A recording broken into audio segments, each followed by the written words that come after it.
Carla Estrada, galit na galit kay Alden Richards matapos ang insidenteng pananakit ni Carla Estrada, galit na galit kay Alden Richards matapos ang insidente ng pananakit kay Daniel Padilla. Nagulantang ang showbiz world sa balitang nauwi sa gulo ang sagutan nina Alden Richards at Daniel Padilla, na nagresulta sa pagkakaospital ni Daniel sa kritikal na kondisyon. Bilang ina, hindi na itago ni Carla Estrada ang kanyang galit kay Alden Richards. Isang malagim na insidente ang naganap kamakailan, kung saan si Daniel Padilla ay dinala sa ospital matapos ang umano'y pananakit sa kanya ni Alden Richards. Hindi napigilan ni Carla Estrada ang kanyang emosyon at hayagang nagpahayag ng galit laban kay Alden. Narito ang ulat. Sa eksklusibong panayam kay Carla Estrada, hindi na itago ng actress-host ang kanyang sama ng loob kay Alden Richards matapos ang insidente. Hindi ko kayang patahimikin ang ganitong klaseng pangyayari. Anak ko ang nasa ospital ngayon, at ang may kagagawan. Si Alden Richards. Ayon sa ulat, nagkasagutan umano sina Alden at Daniel sa isang private gathering na nauwi sa pananakit. Base sa mga saksi, tila nag-init ang diskusyon ng dalawa nang mapag-usapan si Catherine Bernardo.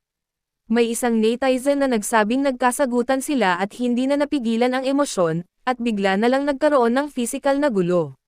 Dinala si Daniel sa ospital matapos umano itong masuntok ni Alden, na nagdulot ng matinding pinsala sa kanyang ulo. Hindi ko maintindihan kung paano nagawa ni Alden ito. Akala ko ba, gentleman siya? Anong klaseng tao ang gagawa ng ganito? Sa gitna ng kanyang galit, nanawagan si Carla ng hustisya para sa kanyang anak. Gusto ko ng hustisya. Hindi pwedeng palampasin ang ganitong klaseng karahasan. Sa kabila ng galit ni Carla, nanatili itong umaasang magiging maayos ang kalagayan ni Daniel.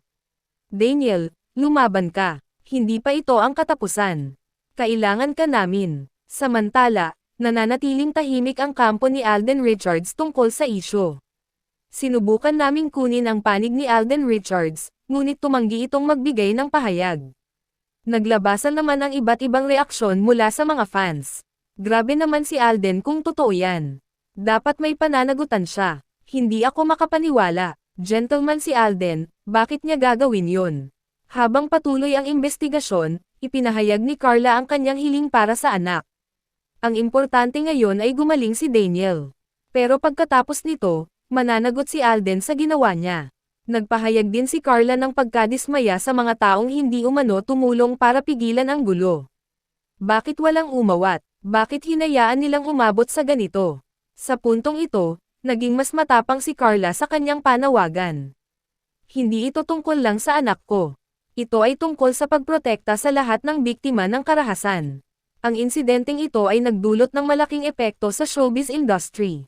Isa itong wake-up call para sa mga artista at sa industriya na bigyang pansin ang kanilang personal na emosyon. Sa kabila ng lahat, nananatili pa rin si Carla na nakatutok sa kalagayan ni Daniel. Ang mahalaga ngayon ay gumaling siya. Pero hindi ko pwedeng kalimutan ang ginawa ni Alden. Patuloy ang investigasyon sa insidente, at inaasahan ang magiging legal na hakbang ng kampo ni Daniel. Isa itong masalimuot na sitwasyon. Umaasa tayong magkakaroon ng hustisya at kaliwanagan sa lahat ng ito. At sana, maghilam ang sugat na iniwan ng insidenteng ito, hindi lamang kay Daniel, kundi pati na rin sa kanilang mga pamilya at mga tagahanga.